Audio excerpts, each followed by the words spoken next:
ദൈവനാമത്തിന് മഹത്വം ഉണ്ടാകട്ടെ. എൻ്റെ പേര് മേരിക്കുട്ടി തോമസ്.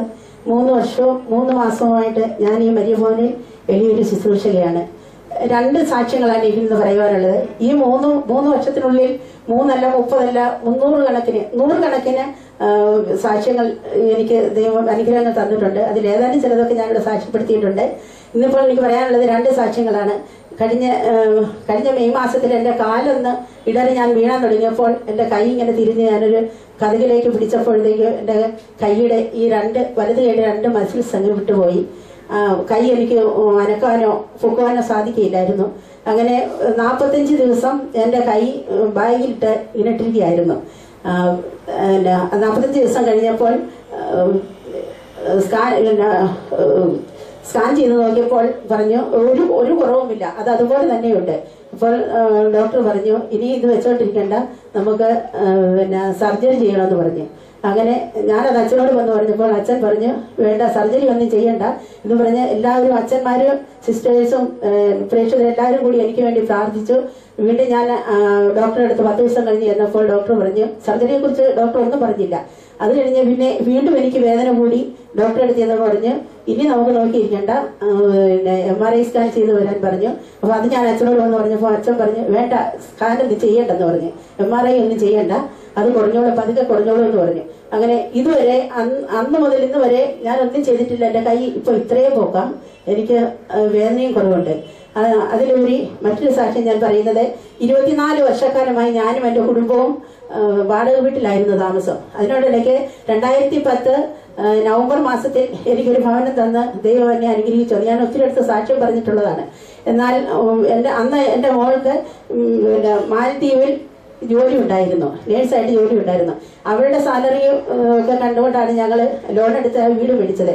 താമസം തുടങ്ങി 1.5 മാസമൊന്നും ആയില്ല. അതിനു മുമ്പ് മകളുടെ വർക്ക് പെർമിറ്റ് തീർന്നു. വീണ്ടും വർക്ക് പെർമിറ്റ് പുതുക്കി കിട്ടിയില്ല. ആ അവസരത്തിലാണ് ഞാൻ അച്ഛനെ ഇവിടെ വന്ന് കാണുന്നത്. അച്ഛൻ എന്നോട് പറഞ്ഞു 13 ആഴ്ച വന്ന് ഇവിടെ ആരാധനയിൽ കൂടാൻ പറഞ്ഞു. 13 ആഴ്ചയൊന്നും വേണ്ടി വന്നില്ല. 4-5 ആഴ്ചയ്ക്കുള്ളിൽ എന്റെ മകൾക്ക് കാനഡയിൽ പോകാൻ അവസരം ലഭിച്ചു. അവൾ പോയി. അന്ന് മുതൽ എല്ലാവരും അതിന്റെ പിറ്റേ ആഴ്ച ഞാനിവിടെ ശുശ്രൂഷയ്ക്കായി കയറുകയും ചെയ്തു. അങ്ങനെ 3 വർഷം കഴിഞ്ഞ് എല്ലാവരും അവൾക്ക് വേണ്ടിയാണ് വീണ്ടും പ്രാർത്ഥിച്ചുകൊണ്ടിരുന്നത്. ഈ ഭവനത്തെ കുറിച്ച് ഞാൻ ഓർത്തു പോലുമില്ല. അവൾക്ക് PR കിട്ടി. കഴിഞ്ഞ മാർച്ച് മാസം അവൾക്ക് PR ലഭിച്ചു. അതിനുശേഷമാണ് എനിക്ക് ഭവനത്തെ കുറിച്ച് ആലോചിച്ചത്. അച്ഛനോട് ഞാൻ പെസഹാഴ്ച അച്ഛനോട് പറഞ്ഞു, അച്ഛൻ എനിക്കൊരു സ്വന്തമായിട്ടൊരു വീട് വേണമെന്ന് എനിക്ക് ആഗ്രഹമുണ്ടെന്ന് പറഞ്ഞു. അച്ഛൻ പ്രാർത്ഥിച്ചു പറഞ്ഞു അത് കിട്ടും, തീർച്ചയായിട്ടും അത് ദൈവം തരുമെന്ന് പറഞ്ഞു. അങ്ങനെയുള്ള പ്രതീക്ഷയിൽ ഏപ്രിൽ മാസം അവസാന ഞാനിതെല്ലാം പറയുന്നത് രാത്രി ആരാധനയെ കുറിച്ച് പറയുവാനാണ്, അല്ലാതെ എന്റെ മഹിമയൊന്നും അല്ല ഞാൻ പറയുന്നത്. രാത്രി ആരാധനയിൽ ഞാനിവിടെ എന്റെ അപേക്ഷ എഴുതി വെച്ചു. മെയ് മാസം ആയപ്പോൾ ഞങ്ങൾ വീടിനെ കുറിച്ച് ആലോചിച്ചു. അപ്പോൾ ലോണിനായിട്ടുള്ള തയ്യാറെടുപ്പുകളൊക്കെ ആയി. ജൂൺ മാസം ആകാറായപ്പോഴേക്കും ഞങ്ങൾ ഒരു വീട് കണ്ടു. ഉടനെ അച്ഛൻ ഇവിടെ ഇല്ലായിരുന്നു, അച്ഛൻ ധ്യാനത്തിനായി പോയിരിക്കുകയായിരുന്നു. ഞാൻ ഇങ്ങോട്ട് വിളിച്ചപ്പോൾ നെൽസൺ അച്ഛനാണ് എടുത്തത്. അച്ഛൻ പറഞ്ഞു അച്ഛൻ ഇവിടെ ഇല്ലെങ്കിലും സാരമില്ല, എല്ലാം എന്നെ ഏൽപ്പിച്ചിട്ടാണ് പോയിരിക്കുന്നത്. അതുകൊണ്ട് അച്ഛന്റെ സ്ഥാനത്ത് നിന്നുകൊണ്ട് ഞാൻ പറയുകയാണ്, മേൽക്കുടി ചേച്ചി മുന്നോട്ടിറങ്ങിക്കോ, ദൈവം എല്ലാം നടത്തി തരുമെന്ന് പറഞ്ഞു. അങ്ങനെ ഞങ്ങൾ മുന്നോട്ടിറങ്ങി. അങ്ങനെ ഒരു വീട് കണ്ട് ജൂലൈ മാസം ആയപ്പോൾ ഞങ്ങൾ അതിന് അഡ്വാൻസ് കൊടുത്തു. ഈ ആഗസ്റ്റ് 2-ാം തീയതി കർത്താവ് ഞങ്ങൾക്ക് സ്വന്തമായിട്ടൊരു ഭവനം നൽകി അനുഗ്രഹിച്ചു. അതിന്റെ കയറി താമസം 23-ാം തീയതി നടക്കുകയാണ്. എന്ന ദൈവനാമത്തിൽ ഞാൻ ആഗ്രഹിക്കുകയാണ്. ഇതെല്ലാം ഞാൻ പറഞ്ഞത് ഈ വ്യാഴാഴ്ചത്തോടെ ഇവിടെ നടക്കുന്ന രാത്രി ആരാധനയുടെ മഹത്വം അറിയിക്കാനാണ്. വളരെ വലിയ അനുഗ്രഹങ്ങളാണ് ഇവിടെ വരുന്ന എല്ലാവർക്കും തന്നെ ലഭിക്കുന്നത്. ക്യാൻസർ രോഗം മാറുന്നു, വിദേശത്ത് ജോലി കിട്ടി ഓരോരുത്തർ പോകുന്നു. എത്ര യുവാക്കളാണ് ഇവിടുന്ന് ജോലിയില്ലാതെ വന്ന് രാത്രി ആരാധനയിൽ പങ്കെടുത്ത് ജോലി കിട്ടി വിദേശത്തേക്ക് പോയി, ഉപരിപഠനത്തിനായി പോയി. വീടില്ലാത്തവർക്ക് വീട് ലഭിക്കുന്നു, രോഗം മാറുന്നു, ക്യാൻസർ രോഗം വരെ മാറിയത് ഇവിടെ സാക്ഷ്യപ്പെടുത്തിയിരിക്കുകയാണ്. എന്നാൽ ഏതാനും ചിലതൊക്കെ ഇവിടെ സാക്ഷ്യപ്പെടുത്തുന്നുള്ളൂ.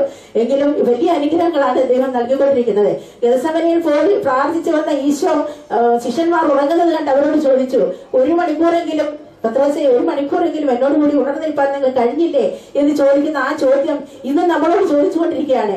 ഒരു ദിവസം അല്ലെങ്കിൽ 1 മണിക്കൂർ അല്ലെങ്കിൽ ഒരു രാത്രിയെങ്കിലും എന്നോട് കൂടി ഉണർന്നു നിൽപ്പാൻ നിങ്ങൾക്ക് സാധിക്കില്ലേ എന്ന് നമ്മളോട് ചോദിച്ചുകൊണ്ടിരിക്കുന്നത്. ഈ അൾത്താരിന്റെ മുന്നിൽ ഉണർന്നിരുന്ന് പ്രാർത്ഥിക്കുന്നതിന്റെ സമാധാനവും സന്തോഷവും അനുഭവിക്കണമെങ്കിൽ നിങ്ങൾ എല്ലാവരും വന്ന് ഈ രാത്രി ആരാധനയിൽ പങ്കെടുക്കണമെന്ന് എളിമയോടെ അപേക്ഷിച്ചുകൊണ്ട് എന്റെ സാക്ഷ്യം നിർത്തുന്നു. യേശുവേ നന്ദി, യേശുവേ സ്തോത്രം. ദൈവത്തെ നമുക്ക് മഹത്വപ്പെടുത്താം. ഭവനമില്ലാതിരുന്നപ്പോൾ ഒരു ഭവനത്തിന് വേണ്ടിയുള്ള ആഗ്രഹം, അതിടയ്ക്ക് നഷ്ടപ്പെട്ടപ്പോഴും അതിനേക്കാൾ ശ്രേഷ്ഠമായ ഒരു ഭവനം നേടിയെടുക്കുവാനായിട്ട് പ്രാർത്ഥനയിലൂടെ കർത്താവിനെ മഹത്വപ്പെടുത്തി രാത്രിയുടെ യാമങ്ങളിൽ ഉണർന്നേരവും പാടിയും പ്രാർത്ഥിച്ചും ദൈവത്തെ മഹത്വപ്പെടുത്തുന്നു. ഇവരിൽ നിന്ന് ഒരിക്കൽ പോലും ഇടവകയിലെ പ്രോഗ്രാമിനൊപ്പം പോലും ഓടി വരുവാൻ ദിവ്യകാരുണ്യ ഭവനത്തിലെ ശുശ്രൂഷ മുടക്കാതെ ശുശ്രൂഷ ചെയ്യുന്ന ഗാന ശുശ്രൂഷയാണ്. ഈ മകളെ ദൈവം അനുഗ്രഹിച്ചതിന് നമുക്ക് നന്ദി പറയാം. കരമുയർത്തി ദൈവത്തെ സ്തുതിക്കാം. Hallelujah, hallelujah, hallelujah, hallelujah, hallelujah.